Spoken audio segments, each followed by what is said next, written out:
Hi, welcome to this week's episode of Marketing Uncut. And as usual, every Friday I speak about social commerce. And today is the day where I speak about the third tip for the 8 tips that I was going to share in 8 weeks. So today is a little bit special because there have been a lot of cooking shows, cooking live shows, and people selling their seafood online and things like that. Most of the raw materials, and they're asking me what do they say? What do they say to their audience so that it's not boring. I don't know. I hope you're not finding this episode boring either.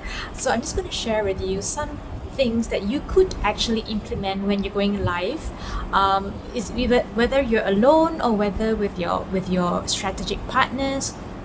These are some things that you can actually do, and it's not that difficult. Okay, so the first thing would be, of course, don't ask boring questions, such as "How are you?"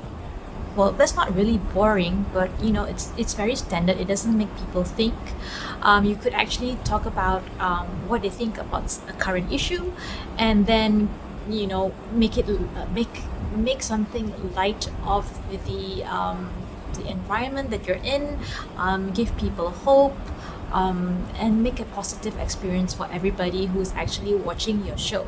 So the first thing that we would like to do when you're going live is to actually ask questions. And then the second thing you want to do is invoke expression.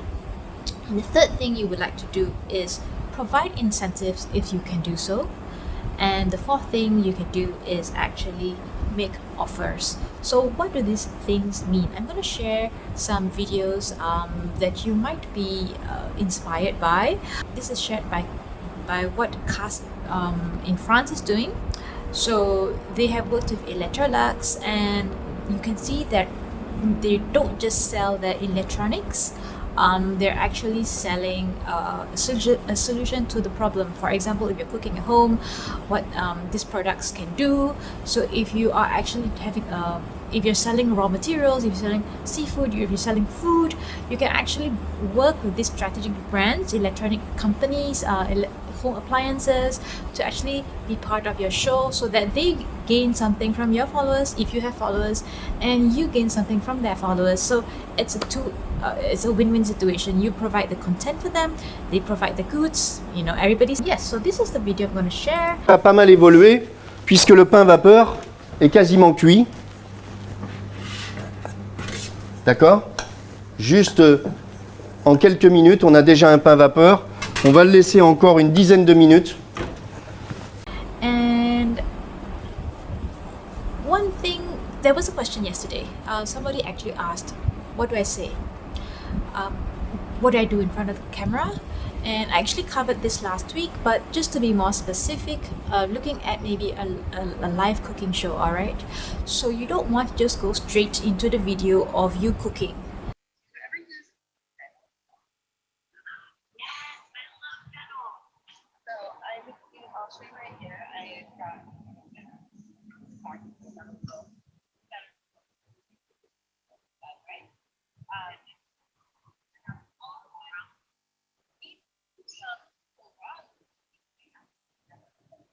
If you have actually watched cooking shows on TV, there are so many now, which is so inspiring. I hardly cook myself, but when the recipe is easy enough, I'm actually tempted to try, and sometimes I do.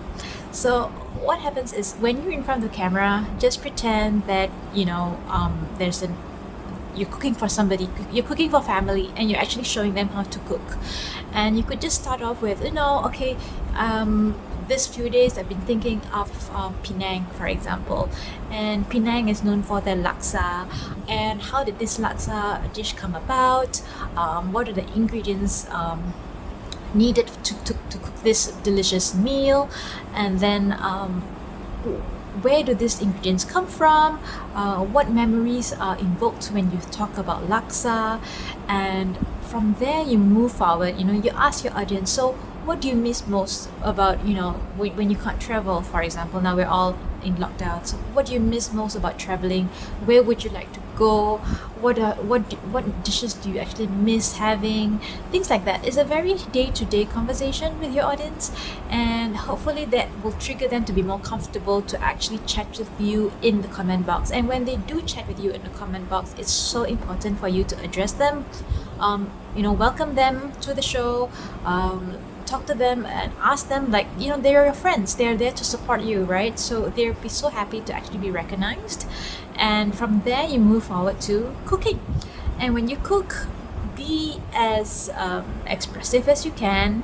Show your face if possible, not just your hands, because when people see your face, it's more like there's this human connection, okay?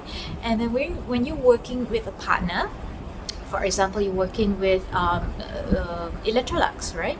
You're using their grinder or whatever. Mention it properly, show how easy it is to cook with their appliance, and tell your audience in a very natural way why you like to use the product. And if they also want to make the process easier, they can actually check out blah blah blah's website. And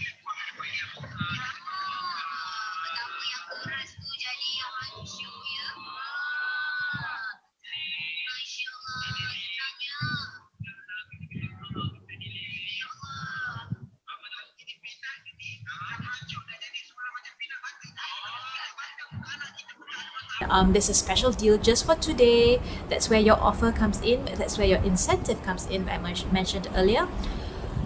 Incentive would be, okay, shop now, you'll get a voucher of something, okay? And then, for example, an offer would be something which is limited in edition. You could throw in, maybe if you buy this cooker or grinder or meat processor, for just today, you'll be getting off 50%. Something so attractive that people cannot resist buying. And when you partner with these partners, so let's just look at the scenario. You're cooking, you're a cook, and you are selling basically your showtime. Okay, you're a content provider, so you don't have the goods yourself. You are taking supplies, raw supplies, prawns, for example, and the meat processor from Electrolux. So these are your two main partners. And what you do is you try to mention them very naturally in your whole process. You don't want a hard sell, because you want to sell it naturally, and perhaps you'll get a commission out of it. So your strategic partners will be more than happy to work with you again in the future, and will be more than happy to offer something to your audience that they cannot get anywhere else except on your show. So this is something when other strategic partners look at you, they will want to work with you as well, because they know that you're reliable, you're actually able to convert sales for them, and that is what they're looking for in the long run. So these are the 4 things that you can do, and that's where I'm going to just cover today. And hopefully you have again learned something from this episode. If you have, do leave a like in the YouTube video. If you're watching from Facebook, do leave a like here as well. And if you're watching on Instagram, do leave a like as well. And do subscribe to all these 3 channels. This will really be amazing for me. Whatever you do, I support you. And if you do have any questions, leave them in the comment box below. I will be more than happy to answer. Thank you, and have a great week. Bye.